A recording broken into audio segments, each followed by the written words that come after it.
Hey, I'm here to teach you how to use Voxel Buddy Pro. It is a plugin for both Mac and Windows that uses OpenGL or Metal if you're on the Mac operating system. I've worked very hard on this, and I'm very excited to release it to everybody. So we have this. I'm going to cover different things we're going to do. First, we'll start with shapes.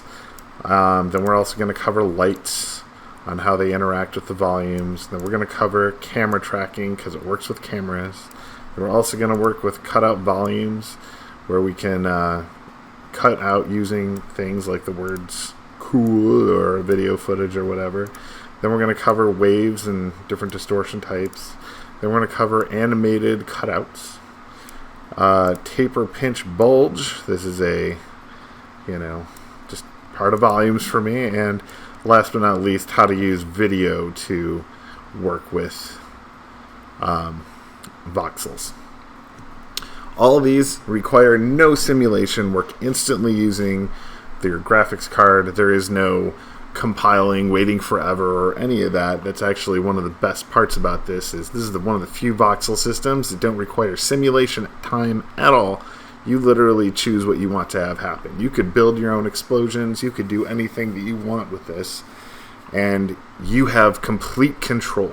So just think about that as we're going through each of these. And let's cover one by one. All right.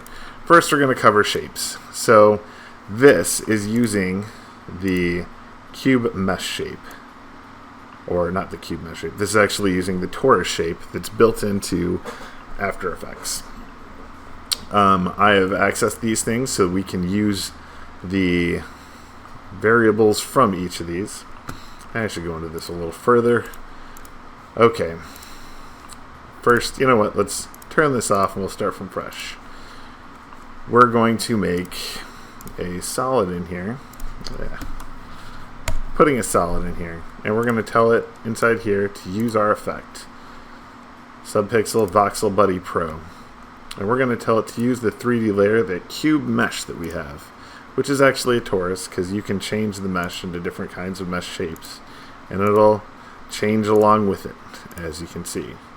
So this orange is ours. Oh yes, planes are not covered. Need you to know that. Toruses, cones, and cylinders are all covered with inside this thing.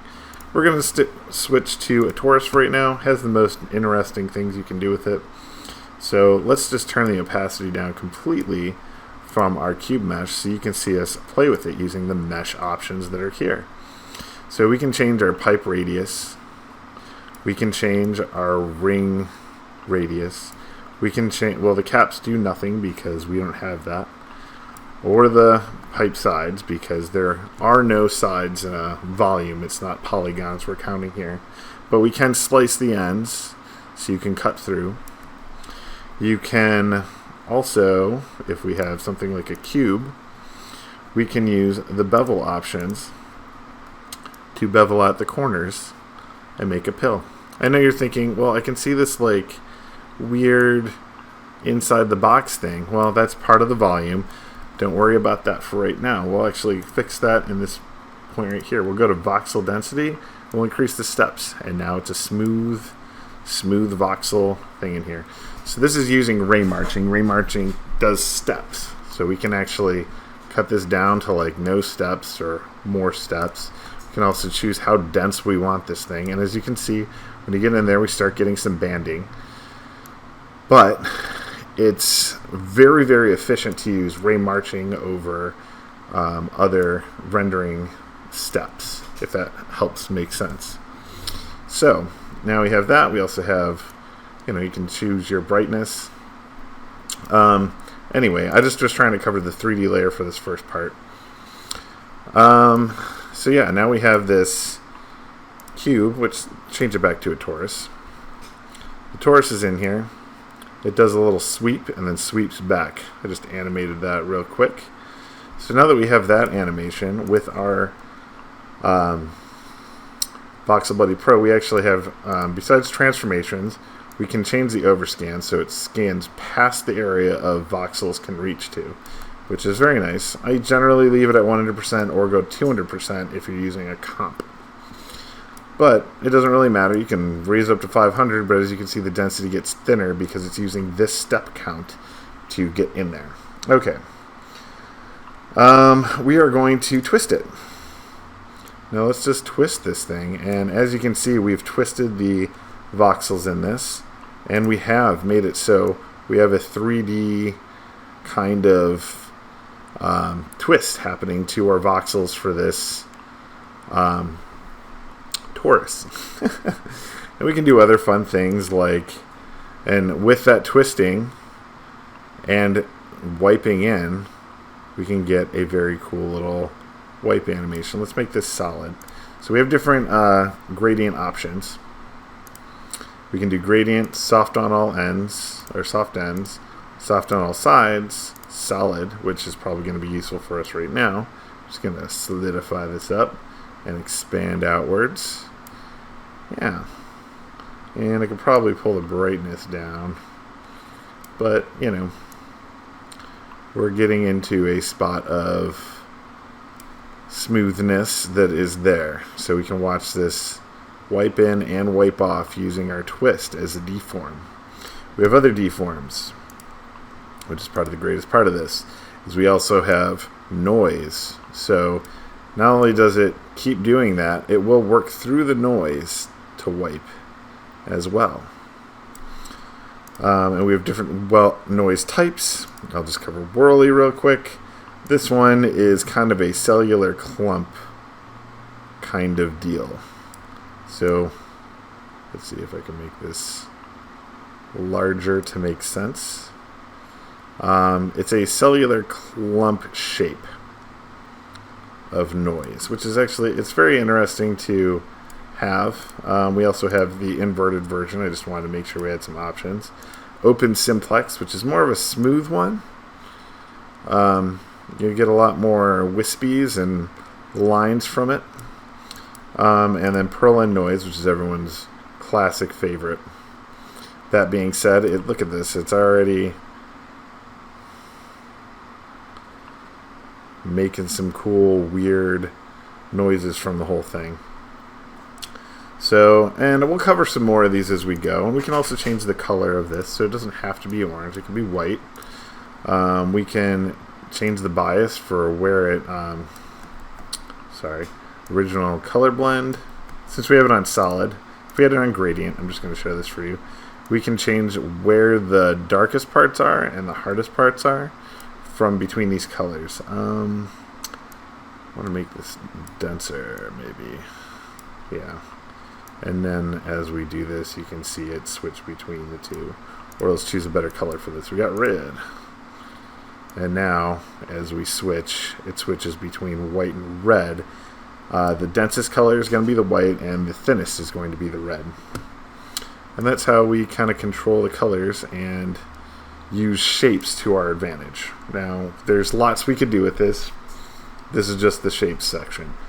We also have lights, and I just want to cover this because I figured out volumetric lights. They use the lights built into After Effects, so no need to worry about where your lights are and other things. It works right out of this.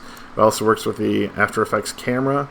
It, you know, as we see in this tracking shot, we have our little ghostly gas in this hallway on the side. But it uses the camera, it uses the 3D shapes from inside. We can use, I know that not everyone is on the latest version of 2026 After Effects, so we don't just have shapes for this. We can also do nulls to control your object, as well as using the comp itself as a guide for your other comp. I'll go through each of those as we continue on as well. But I wanted to show you the lights. It covers all kinds of lights. We can have up to 4. Right now we have this red light in a white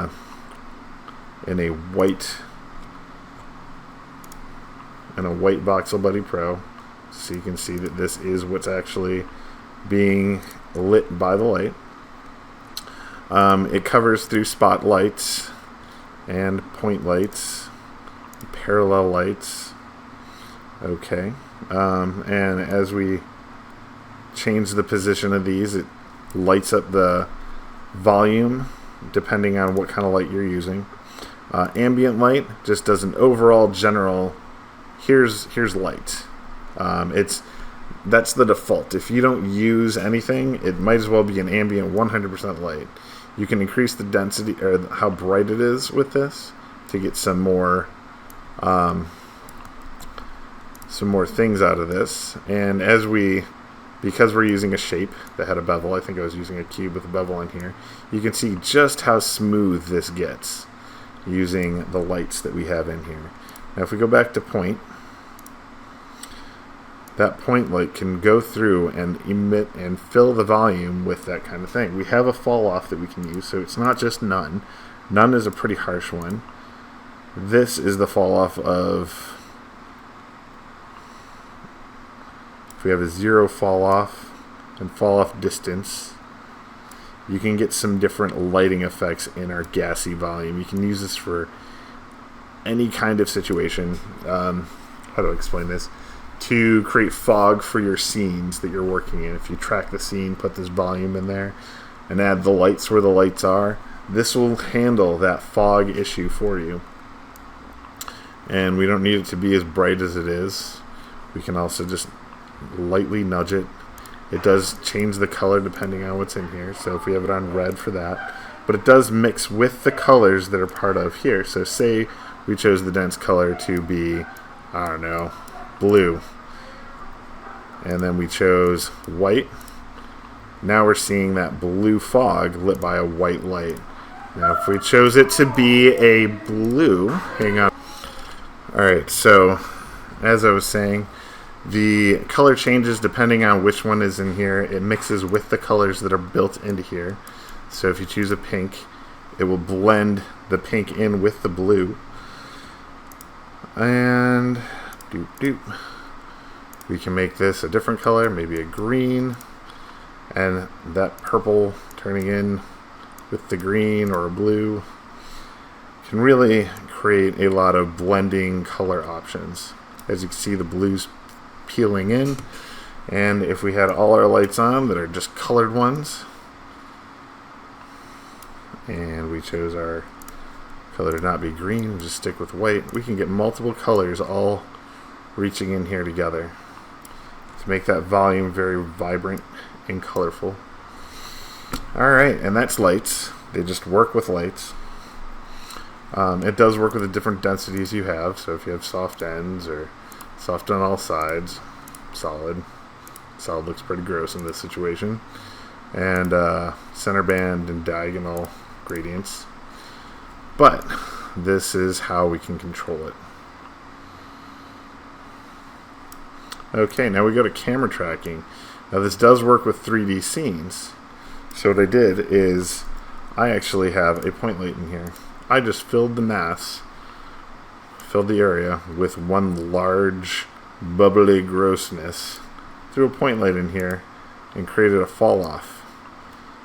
So that way it blends into our scene and we're able to use this. But yes, it works with tracking, so any tracked scenes you have will work with Voxel Buddy Pro, and you can use it in your scenes how you need to. This was a really quick example I whipped together in about 5 minutes, so apologies for it not being probably the best. Then we have this other version that I like to call Cutout. So what we have is a layer. The layer is the word cool. See right here? We can change it to warm because that looked like fire. You go into here, turn it on, turn off the word warm, and now we have fire happening from the word warm. Now what's actually happening here is we are saying we have a camera in the scene. No, I didn't put a camera in the scene for this. There's no camera in the scene, so there's no 3D layer to this. We can transform all the things about this, like rotating it one way or the other. But because we don't have a camera or anything else, it's just using the cutout as kind of a guide. What we did is we also changed the voxel density. So the step count, we can increase the step count. I increased the brightness so it could be hot, like fire. Otherwise, it's kind of dim. But we increased that. And then the density, I mean, it's really whatever. 1 is fine. The shadow mix, just so you know, this is all on alpha. You can increase this on each or dense it up as you need. So we have that in there. The color, I'm sticking with the orange that we had because it was a fire. We can make it more red and orange as well. And what's happening here is we are using the noise. When I kind of covered this a little earlier, we have a threshold for the noise. So what it's doing, and the reason we're only getting the top, I should cover that real quick before I go into this, is we have a wipe. And this wipe works off of the location of where we put it.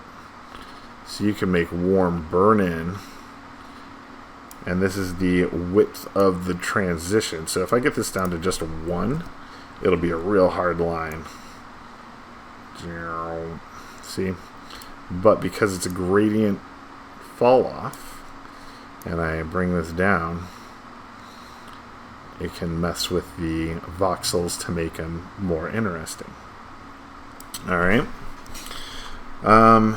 Let's see what else. And we can rotate the way that works. So let's say we get it down here, and then I want to rotate. This is around the center of the mass. So this is the rotation of the X. Oh, without a rotation on the X, the Y does nothing. You know, so it's rotating around this pivot based off the center. If we had it at 0, 0, 0, it would be center of the mass. But as you can see, we're able to control where the wipe happens for this. So we're just going to make this 0, 0, 0. And we'll just kind of cover the top and make the top of the word warm on fire. Very neat. So, yeah, let's continue on. We also have a wave here, and you're like, okay, well, I've seen this in 2D a bunch. Well, this is a 3D wave, something that you wouldn't be able to do inside of regular After Effects. So we have a wave here that is voxels. Whoops. I have to go this way. And because it's using steps, it can get some weird instances, but it is waving through in a 3D voxel way. Again, on transparency, that's how it looks. But what I want to show you is this one also has the wipe on it. Let's just remove the wipe completely. What we have here is actually the wave. This is the wave deformer. Also can be rotated in the angles that you need. You know, some should be 90. And we can change the frequency of the wave so it makes it tighter or wider. We can change the amplitude, which is how high it goes. And it will try to get as high up as it can and even go outside the bounds of the thing. So let's see here, we'll go work our way down and see how it's catching in. So yeah, that's kind of how you can use the wave to your advantage. The frequency is still fine. It wasn't the frequency I wanted to do, it was the height and this. So now we have this going on in here, and if we don't want the bottom part to be waved, we just turn on this, and now we just have a wave on the bottom. It's very helpful. We can move it up if we, you know, where the wipe transition for the voxel changes, which is very fun. Alright, now we also, because I keep talking about this, we're using cutouts. Here's the cutout. This is the animation it's using to guide the voxels. I just used the shape, set some keys, and it's good to go. Whoops. And because of that, I was able to use it to guide the voxels. We have this 3D, I put the comp in here twice. I called one cutout, because that is literally this. We'll turn everything off. That is literally the video. And then I have one for 3D move, which is the video as well, but it's at a 3D angle. And it's at 200% because when you match up to the block solid and you put in your 1920 by 1080 resolution for your transform, because it tries to match it to that. Say we stretch it off of that. Hang on. Let's turn that off. Turn this on. If we stretch this, it changes the dimensions of this. So you kind of want it to match your video footage. And it's just kind of doing a little bend here. It's not that crazy of an effect. And I need the camera in here. And I usually just set it to 0, and now I can move around this effect of a spline moving in 3D space. And it makes a little cool little ghostly wisp. As you can see, it gets a little weird in the center, but that's just because it's stacked layers between each of them. But it's a really easy way to make smoke and guide it yourself without having to simulate for hours. This is instant. I mean instant. I'm not doing anything to make this run fast. This is literally running on your GPU. And here's one of just, I added a pinch and bulb to a torus. So you've seen our torus before. Here's our torus. Here's our torus. I used that in the shape mixture. And then inside here I added a taper, which expands one side or the other at the end or the top. See, I'm expanding this out and get real wide or real tight. So it tapers from top to bottom. You can rotate which way it's tapering if you want, but just kind of leaving that as is. And then I also use bulge and inflate, and it has a center mask for where it's inflating from. So this is the radius for the pinch, and inflate is the same thing, but it's the opposite. So it's creating a, how do I call it, a void on the inside by inflating it.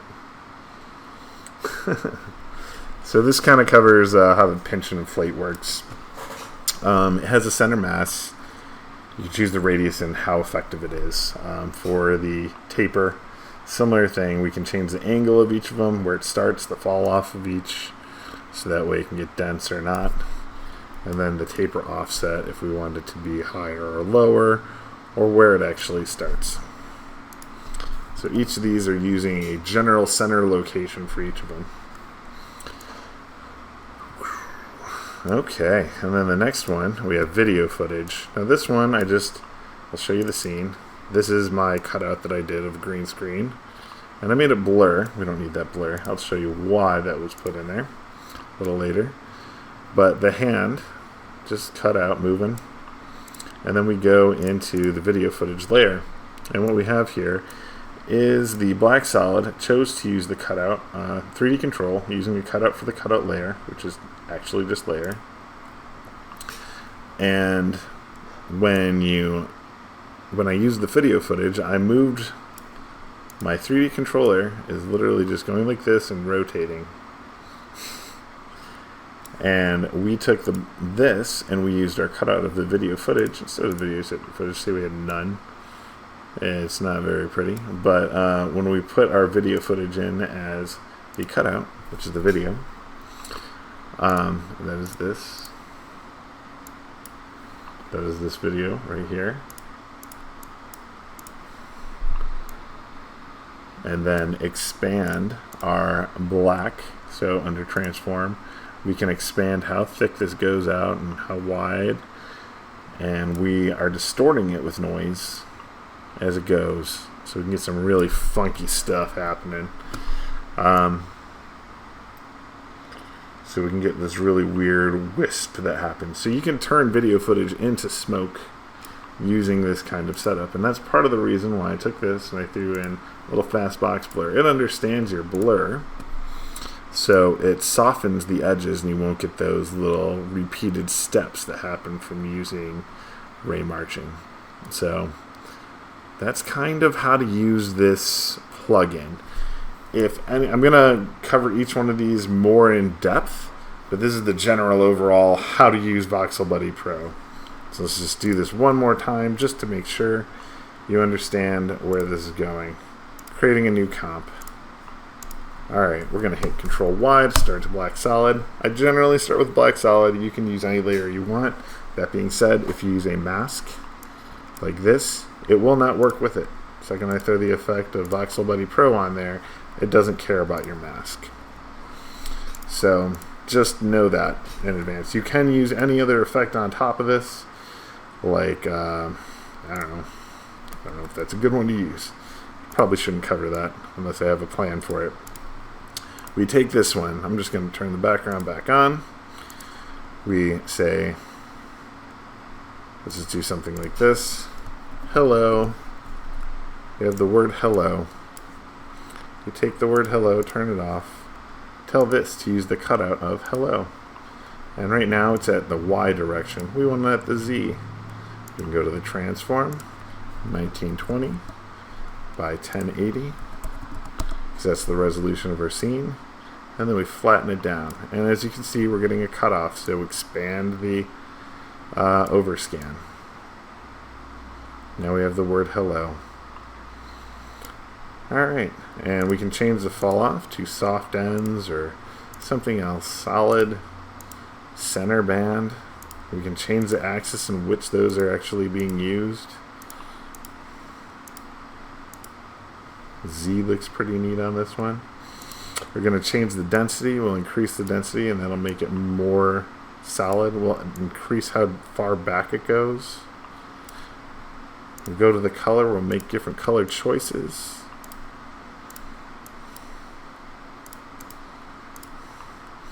We'll change the color bias so it switches between the two.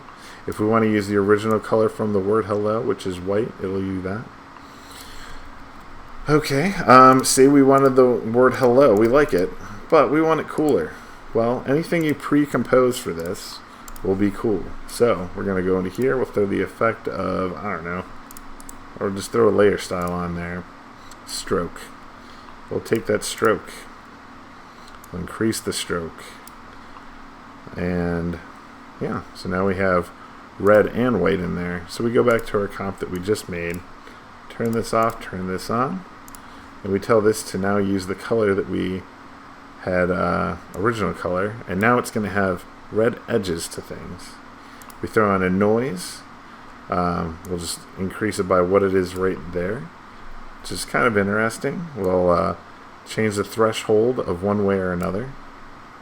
If it's too much, it's too much. If it's really wide and wild like this, we can still turn down how much this is actually getting warped. And it's not animated unless you offset the distortion. This is an XYZ location.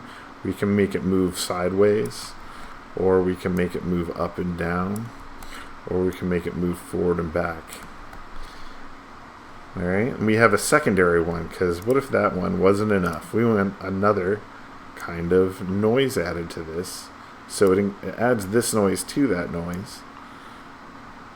And now we have a little bit more. And also this one animates on its own. That's separate from the other. Let's make that thicker. I want the... Oh, let's do center line. Yeah, I just wanted to make that a little thicker. Now we have this bleedy, white, wispy stuff that can be animated that we know is the word hello. And then we also can make a wave out of this. So we change the wave amplitude, or get the wave frequency and amplitude up. And let's get it on an axis that we can see it happen.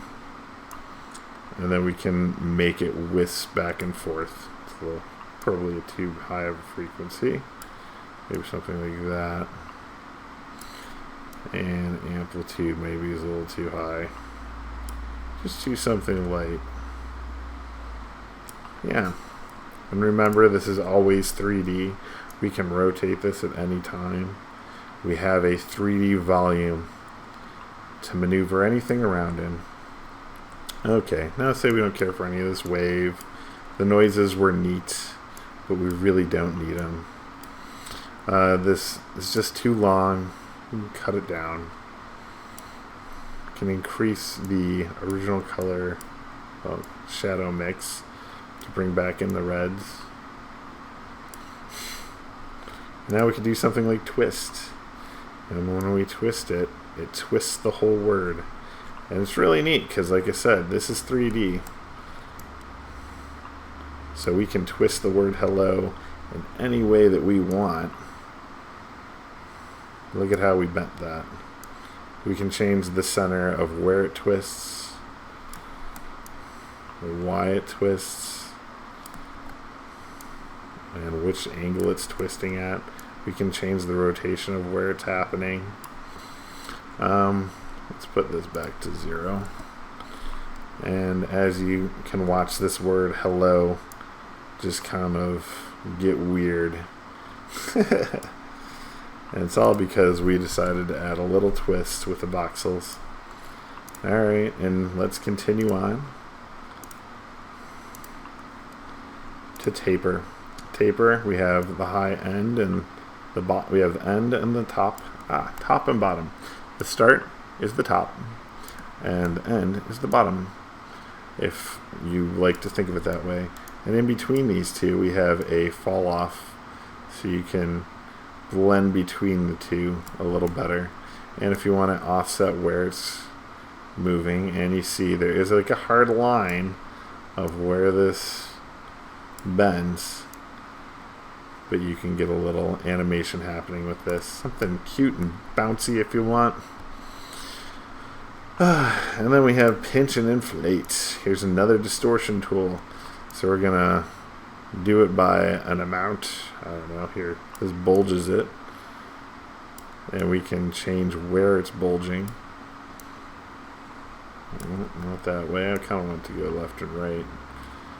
So we can do that. And remember, like always, this is 3D. So as we rotate this, that word hello is bulging properly. Oops. Through the whole thing. So, and if we don't like any of it, we can always use the wipes to help bring in which side of it we want to do. We can change the rotation on which side's which. We can adjust all sorts of stuff with the wipe, and the wipe is just an extra level of control that you have to let you control how much of a wipe is happening. And remember, the higher the number, the greater the fall off. Greater the fall off, the greater the fun.